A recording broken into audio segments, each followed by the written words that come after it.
नमस्कार, प्रभा साक्षी पॉडकास्ट में आप सभी का स्वागत है। आज के इस पॉडकास्ट में बात करेंगे कि 5 साल पहले बनी पार्टी ने बीजेपी, कांग्रेस सहित सबके झंडे उखाड़ दिए।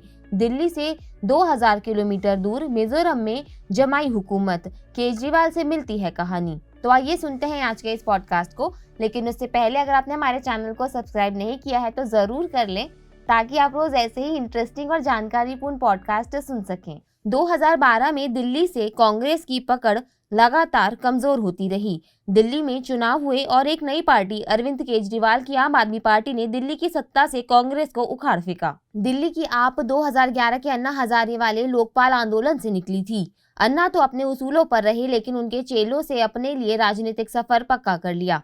ऐसा ही कुछ दिल्ली से 2000 किलोमीटर दूर उत्तर पूर्व भारत के मिजोरम राज्य में हुआ, जहां सालों से सत्ता पर कब्जा बनाए बैठी राजनीतिक पार्टियों की नींव हिल गई। दिल्ली से 2000 किलोमीटर दूर उत्तर पूर्व भारत के मिजोरम राज्य में सालों से सत्ता पर कब्जा बनाए बैठी राजनीतिक पार्टियों की नींव हिल गई, जब 5 साल पहले बनी एक पार्टी ने सभी पुरानी पार्टियों के झंडे को मिजोरम विधानसभा चुनाव 2023 में अपनी प्रचंड जीत के साथ उखाड़ कर फेंक दिया।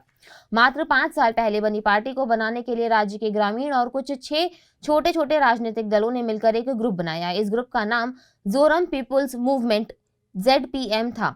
इस समूह ने छोटी मोटी शुरुआत करते हुए पहले लोगों को दिलों में जगह बनाई और फिर राजनीतिक पार्टी ZPM की क्रांति इस बार मिजोरम विधानसभा चुनाव में देखी जा रही है। इस पार्टी को 74 वर्षीय पूर्व IPS अधिकारी लाल दुहोमा लीड कर रहे हैं। अब मिजोरम में पार्टी को बहुमत हासिल हो गया है और लाल दुहोमा ही मिजोरम के मुख्यमंत्री बनने वाले हैं। आखिर लाल दुहोमा कौन है? मिजोरम के लोगों ने उनको इतना प्यार कैसे दिया? कैसे बनी ZPM? जानते हैं पूरी कहानी। जोरम पीपुल्स मूवमेंट कैसे बनी? जोरम पीपुल्स मूवमेंट विधायक और पूर्व संसद सदस्य लाल दुहोमा के नेतृत्व में गठित 6 क्षेत्रीय पार्टी गठबंधन है। यह 5 साल पहले बनी थी और 2019 में ही इस पार्टी को चुनाव आयोग से मान्यता मिली थी। पार्टी भारत में धर्मनिरपेक्षता और धार्मिक अल्पसंख्यकों की सुरक्षा में विश्वास करती है। 2018 मिजोरम विधानसभा चुनाव में यह आंदोलन समूह के रूप में उभरा है और समान प्रतीक, ध्वज और नीति के साथ कुछ स्वतंत्र उम्मीदवारों का समर्थन कर रहा था। इस पार्टी ने 2018 में 8 सीटें जीती थी। जोरम पीपुल्स मूवमेंट को आंदोलन समूह से एक राजनीतिक दल के रूप में सुधार किया गया था। जोरम पीपुल्स मूवमेंट इतिहास। जोरम पीपुल्स मूवमेंट ने मिजोरम विधानसभा चुनावों में 40 में से 36 सीटों पर चुनाव लड़ा और हाल ही में 2018 मिजोरम विधानसभा चुनाव में 8 सीटें जीती। जोरम पीपुल्स मूवमेंट को मिजोरम में मिजो नेशनल फ्रंट और भारतीय राष्ट्रीय कांग्रेस का राजनीतिक विकल्प बनाने के लिए बनाया गया है। उन्होंने शराब पर दोबारा प्रतिबंध लगाने के मंच पर चुनाव लड़ा। जोरम लोगों के आंदोलन को 21 जनवरी 2019 को एक अनुरोध प्रस्तुत करने के बाद जुलाई 2019 में भारत के चुनाव आयोग के साथ आधिकारिक तौर पर पंजीकृत किया गया था। जोरम पीपुल्स मूवमेंट सदस्य दल।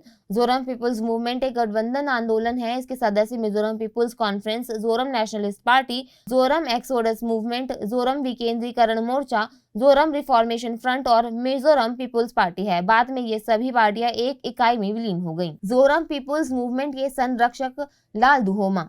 मिजोरम की राजनीति में लाल दुहोमा एक चर्चित नाम है। वो 1977 बैच के IPS अधिकारी रह चुके हैं। लाल दुहोमा पूर्व प्रधानमंत्री इंदिरा गांधी के सिक्योरिटी इंचार्ज भी रहे हैं। बाद में उन्होंने भारतीय पुलिस सेवा से इस्तीफा दे दिया था और राजनीति में आ गए थे। जोरम पीपुल्स मूवमेंट के 74 वर्षीय संरक्षक लाल दुहोमा ने शुरुआत में भारतीय पुलिस सेवा के एक अधिकारी के रूप में अपना करियर शुरू किया। उन्होंने तटीय राज्य गोवा में सेवा की। फिर उन्हें राष्ट्रीय राजधानी में स्थानांतरित कर दिया गया, जहां उन्होंने तत्कालीन प्रधानमंत्री इंदिरा गांधी की सुरक्षा के प्रभारी के रूप में अपने कर्तव्यों का निर्वहन किया। सेवा से बाहर आने के बाद उन्होंने जोरम पीपुल्स मूवमेंट की स्थापना की और वर्ष 1984 में लोकसभा में प्रवेश करके इतिहास रच दिया। हालांकि उनकी राजनीतिक गति में तब बदलाव आया जब वह दल बदल विरोधी कानून के तहत अयोग्यता का सामना करने वाले पहले सांसद बने। असफलता के बावजूद लाल दुहोमा ने पूर्वोत्तर राज्य में काम करना जारी रखा और अपनी उपस्थिति दर्ज कराई। पिछले विधानसभा चुनाव में उन्हें ZNP के नेतृत्व वाले जोरम पीपुल्स मूवमेंट गठबंधन के मुख्यमंत्री पद के उम्मीदवार के रूप में चुना गया था। दल बदल विरोधी कानून का उल्लंघन करने के लिए उन्हें 2020 में विधानसभा के सदस्य के रूप में भी अयोग्य घोषित कर दिया गया था, लेकिन उन्होंने 2021 में सिरछीप सीट के लिए उपचुनाव जीता। आज के लिए इतना ही। अगले पॉडकास्ट में किसी और मुद्दे पर देंगे आपको विस्तृत जानकारी। तब तक के लिए जुड़े रहें प्रभा साक्षी के साथ।